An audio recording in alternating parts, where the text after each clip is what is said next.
नमस्कार। दैनिक shift time में आप सभी का बहुत बहुत स्वागत है। आज जिस खबर को लेकर हम सरकार को जगाने की कोशिश करेंगे, प्रशासन को जगाने की कोशिश करेंगे, इसमें कई लोगों की शहादतें शामिल हैं।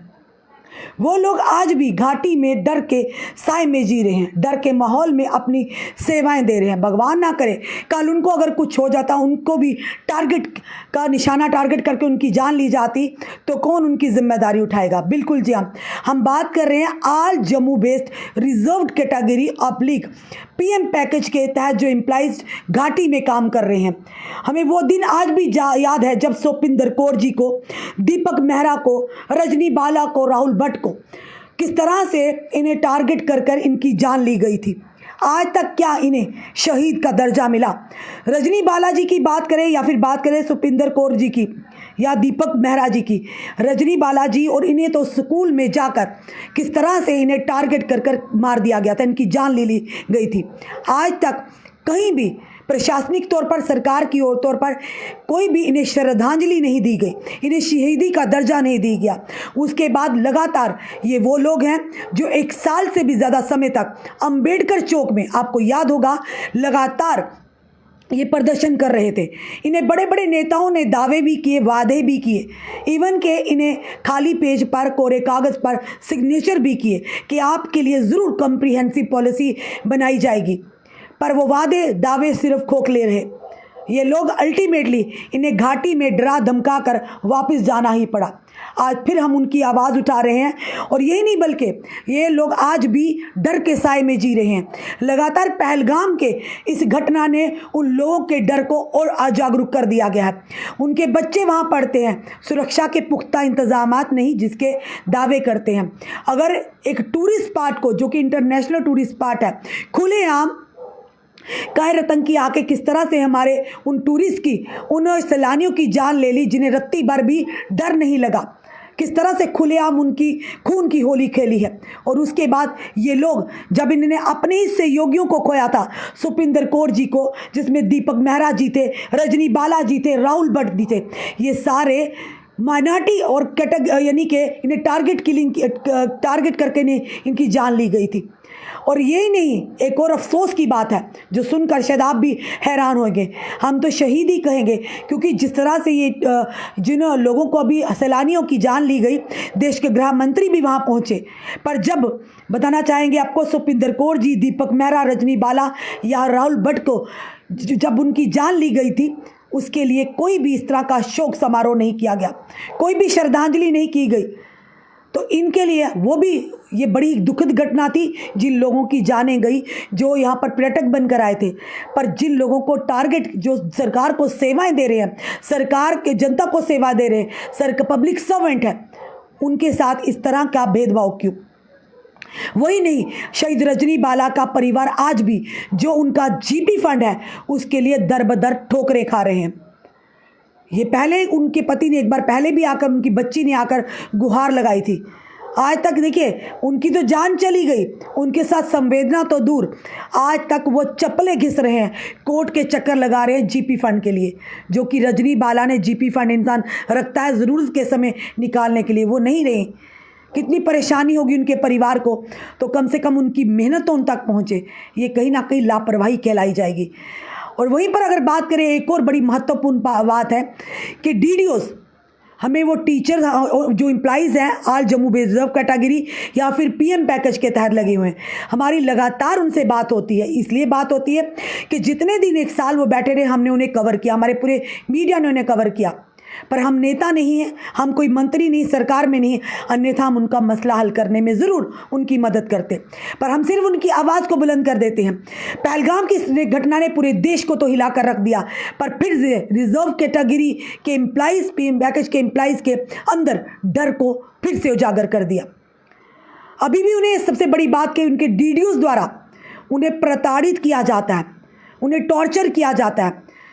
हम एलजी मनोज सिन्हा जी से, सीएम उमर अब्दुल्ला जी से और सकीना इत्तू जी से ज़रूर निवेदन करेंगे कि क्या वो डीडीओ जो जबरन उन्हें बुलाते हैं, जिस तरह से अभी आमन की बात करें, त्रासदी आई, रास्ते बंद थे, उसके बाद भी उन लोगों को अगर वो छुट्टी पे कोई घर आ, उन्हें टॉर्चर किया जा रहा है, हरास किया जा रहा है उनके डीडीओ द्वारा, क्या उनके डीडीओ वो लिख कर देंगे इन्हें कि हम आपकी सुरक्षा की जिम्मेदारी लेते हैं, आप आ जाइए। इस माहौल में हर कोई डर जाता है। जहाँ पर मौत सामने हो लोग डरते हैं, अपने परिवार के लिए डरते हैं। वहीं पर आपको बताना चाहेंगे कि जिस तरह से हादसा हुआ, ये त्रासदी हुई, आदिल शेख ने किस तरह से 11 लोगों की जानें बचाई। वो भी तो एक कश्मीरी था जिस भाई ने अपने सैलानियों की जान बचाने की कोशिश की और उन कायर आतंकियों ने उसे भी नहीं बख्शा। यानी साफ तौर पर उनके लिए आवाज़ कौन उठाएगा? ये कायर आतंकी किसी के भी सगे नहीं हैं, क्योंकि जिस तरह से आदिल ने आवाज़ उठाई उसकी जान ले ली गई, और भी कोई आवाज़ उठाएगा उसका भी यही हश्र होगा, क्योंकि ये कायर आतंकी है, ये बुज़दिल आतंकी हैं, ये किसी के साथ हमदर्दी नहीं रखते, ये तो अपने माँ बाप के भी सगे नहीं होंगे। जिस धरती पर इनका जन्म हुआ होगा वो धरती भी इनके लिए, ये उस पर भी बोझ होंगे, ये उसके भी सगे नहीं होंगे। तो फिलहाल हम ज़रूर निवेदन करते हैं, जितने भी हमारे सीएम उमर अब्दुल्ला जी से बात करते हैं, एलजी मनोज सिन्हा जी से कहेंगे या फिर सकीना इत्तू जी से कहेंगे, जो बड़े बड़े दावे और वादे इनसे किए गए थे, क्योंकि डर के इंसान कुछ भी नहीं कर सकता है।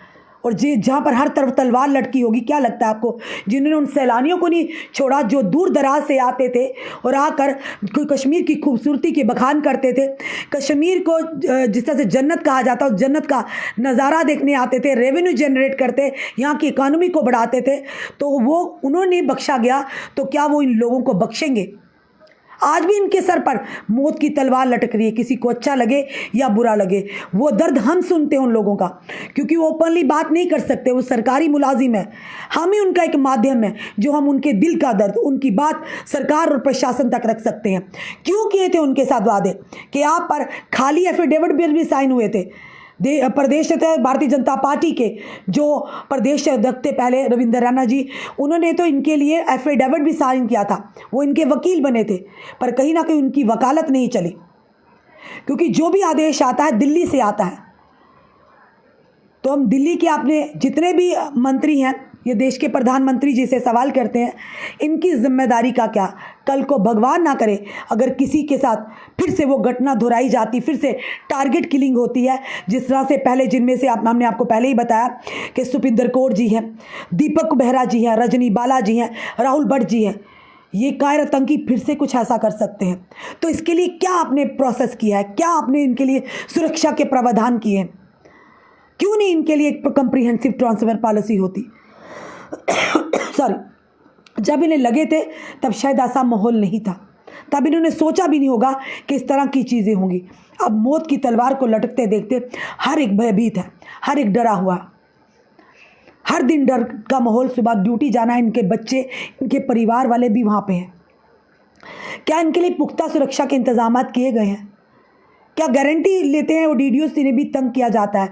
हम सीएम उमर अब्दुल्ला जी से, एलजी मनोज सिन्हा जी से और सकीना इत्तू जी से ज़रूर निवेदन करते हैं, आप इन डीडीओस को थोड़ा समझाइए, परिवार उनका भी है।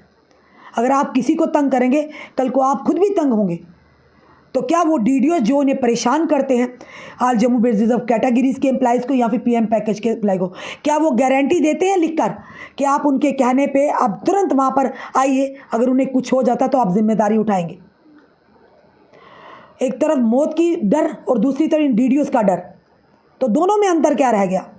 इसीलिए आज हमें भी वीडियो बनाना पड़ा, क्योंकि लगातार हमें फ़ोन कॉल्स आ रहे थे, हमें लगातार वो लोग डरे हुए थे, तो हमने कहीं ना कहीं उनकी बात को रखना हमारी ड्यूटी थी कि उनकी बात को एटलीस्ट प्रशासन और सरकार तक रखे, क्योंकि लंबी मांग थी। 1 साल तक वो ठंड में, धूप कड़कती में बैठे रहे वहाँ।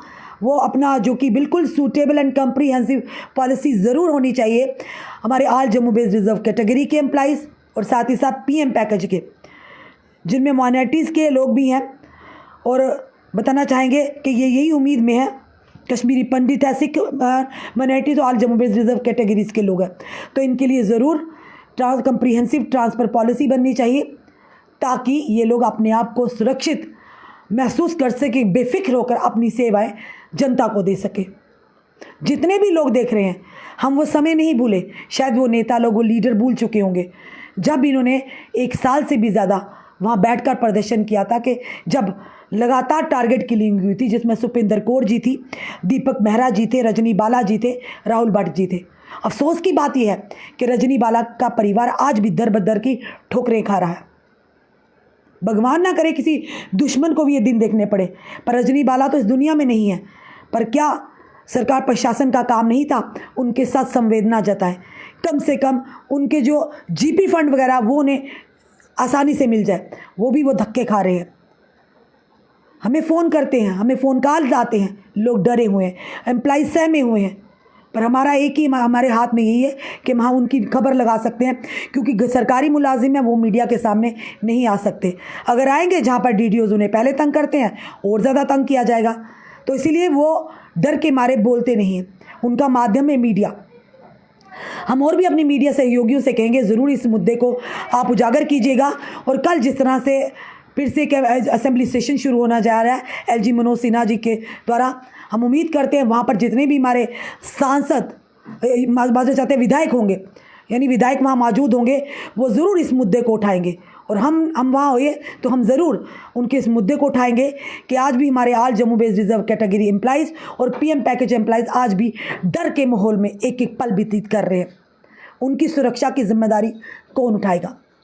पहले भी अपनी आंखों से अपने सहयोगियों को टारगेट किलिंग बनते हुए देखा है, उसका उनकी जान जाते हुए देखा है। अब खुद की जान कैसे बचाएं, एक बड़ा सवाल है हमारा।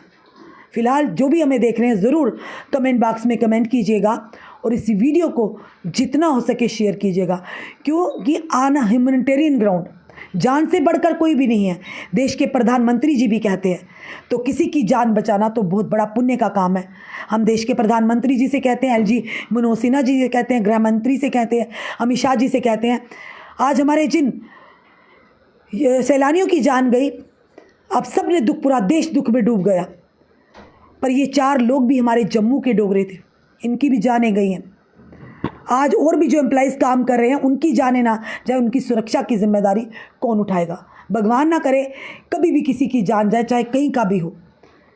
इसीलिए उम्मीद करते हैं ये वीडियो जो भी लोग देख रहे हैं ज़रूर इन्हें शेयर कीजिएगा, क्योंकि छोटे छोटे बच्चे, उनके परिवार वहाँ पर हैं और किस डर के माहौल में सुबह उठकर ड्यूटी पर जाते हो, ये भी उम्मीद कम किए कि वापस आना होगा या ना होना होगा।